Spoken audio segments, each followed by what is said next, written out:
जब आप कहीं भी घूमने जाते हैं तो आपके पास ऑप्शन होता है कहाँ जाएं, कैसे जाएं, कब जाएं। जब आप किसी भी रेस्टोरेंट में खाना खाने जाते हैं तो आपके सामने एक मेन्यू रख दिया जाता है कि आपको क्या खाना है, कैसे खाना है या कहाँ पर खाना है, किस होटल में खाना है। लेकिन जब आप इंटरनेट पर कोई भी चीज़ सर्च करते हैं तो आपके पास क्या ऑप्शन होता है कि आप किस सर्च इंजन में सर्च करेंगे। गूगल सिर्फ एक ऐसा सर्च इंजन गूगल ये एक ऐसा सर्च इंजन है जहां आपको सब कुछ सर्च करना पड़ता है। जब हम डेटा के ऊपर बात करते हैं, online data, internet data, social media का जो आपका डेटा है उसके लिए बात करते हैं, तो अधिकतर लोगों को कोई फर्क नहीं पड़ता कि आप किस सर्च इंजन से क्या सर्च कर रहे हैं। ऑनलाइन पेमेंट कर रहे हैं तो किस ऑनलाइन प्लेटफॉर्म से पेमेंट कर रहे हैं, आपके पास ऑप्शन है या नहीं है। लेकिन शायद 1% लोगों को फर्क पड़ता है कि मैं किस सर्च इंजन से सर्च कर रहा हूं। मैं अगर ऑनलाइन पेमेंट कर रहा हूं तो वो किस प्लेटफॉर्म के थ्रू मैं ऑनलाइन पेमेंट कर रहा हूं। आगे का वीडियो सिर्फ उन्हीं लोगों के लिए है, वो 1% जिन्हें इसके लिए फर्क पड़ता है।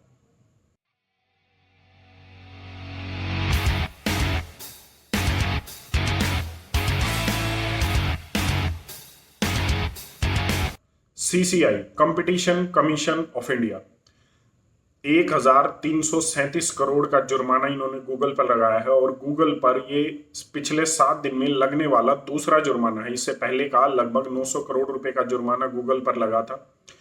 कुल मिलाकर पिछले 7 दिनों में सिर्फ भारत में गूगल ने 2200 करोड़ रुपए का जुर्माना दिया। आप सोच रहे होंगे वो इतना बड़ा जुर्माना उन्हें क्यों लगाया है और वो क्यों दे रहे हैं। तो मैं आपको बता दूं कि गूगल के लिए ये इस तरीके से है कि आपका कोई 1 या 2 रुपया कहीं सड़क पर गिर जाए। और ये इतना ज्यादा फाइन भी नहीं है गूगल के लिए, ये बहुत कम फाइन है। इससे पहले मेरे पास डेटा है, मैं आपको बता देता हूं कि यूरोपियन कोर्ट ने गूगल पर 20,000 करोड़ का जुर्माना लगाया था। ऐसे एक नहीं, काफी एग्जाम्पल्स है हमारे पास कि जब गूगल पर फाइन लगते रहते हैं लेकिन गूगल को कोई फर्क नहीं पड़ता, वो ये फाइन आराम से दे देता है। अब जो फाइन सीसीआई ने, कंपटीशन कमीशन ऑफ इंडिया ने फाइन लगाया है गूगल पर 1300 करोड़ से ज्यादा का, वो इसलिए लगाया है कि गूगल भारत में कंपटीशन को किल कर रहा है, अपने एडजेसेंट ब्राउजर्स को, सर्च इंजन्स को मार रहा है। वैसे ही हमें पता नहीं है कि गूगल के अलावा कौन कौन से सर्च इंजन है। जैसे लिनक्स एक सर्च इंजन है, आज तक आपने नाम भी नहीं सुना होगा। ऐसे ही काफी सर्च इंजन्स होते हैं, लेकिन आपको सिर्फ याद है कि गूगल।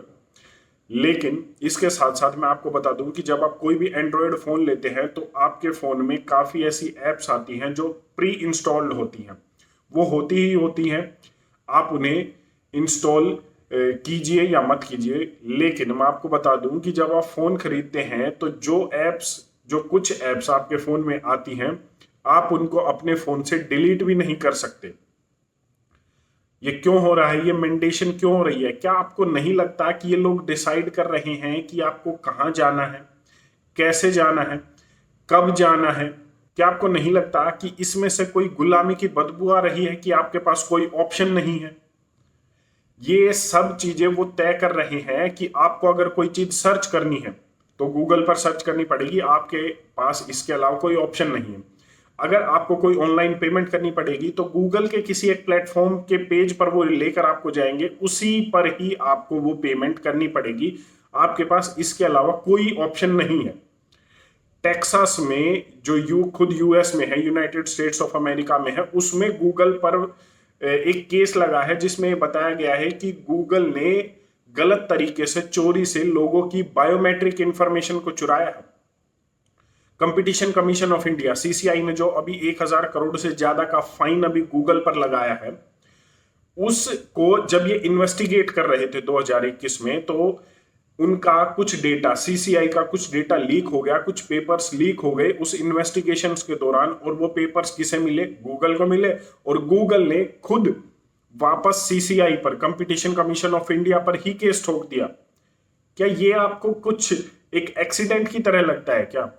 ये इतनी बड़ी लेवल पर ये जो हाईटेक कंपनीज है पहुंच चुकी हैं, ये आपके अंदर घर तक पहुंच चुकी हैं। आपका इतना कंट्रोल इन्होंने कर लिया है कि आप क्या पेमेंट करेंगे, कब करेंगे, वो इनके प्लेटफॉर्म से होगी। आप क्या सर्च करेंगे वो भी इनके प्लेटफॉर्म से होगा। विकिपीडिया वो इनका होगा, सब कुछ इनका होगा। और वो आपको बताएंगे कि आप जो सर्च कर रहे हैं वो कैसा होना चाहिए।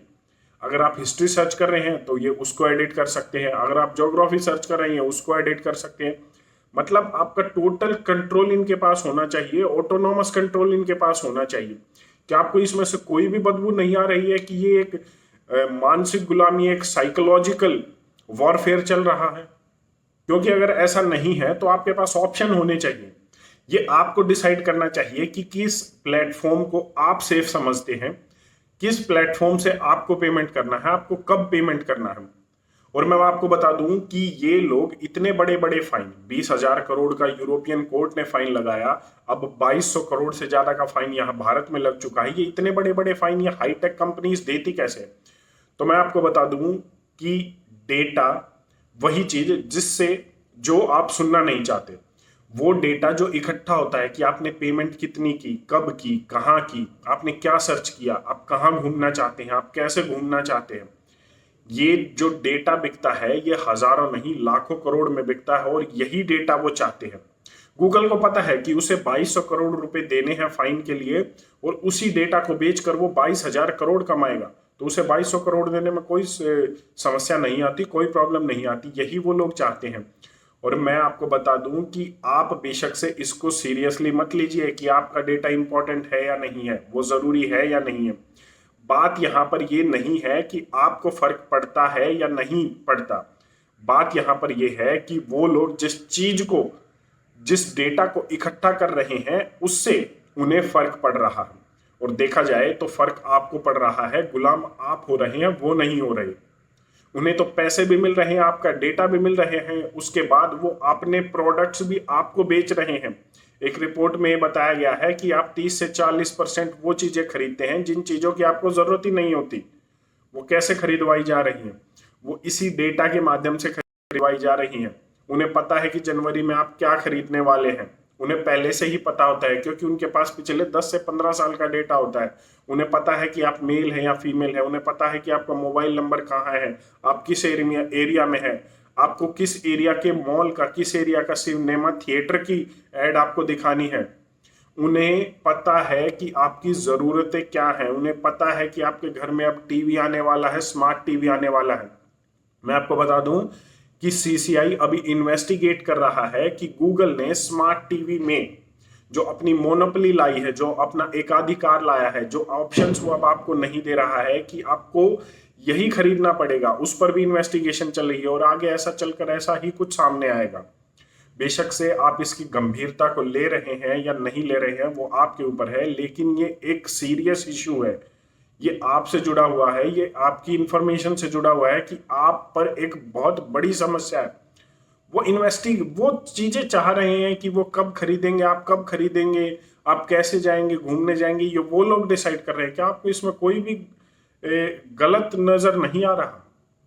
मुझे नहीं लगता कि आपको इसको मजाक में उड़ा देना चाहिए या आपको इसके लिए सीरियस नहीं होना चाहिए। आपकी इस पर अपनी क्या राय एक बार कमेंट करके जरूर बताएं। धन्यवाद। जय हिंद।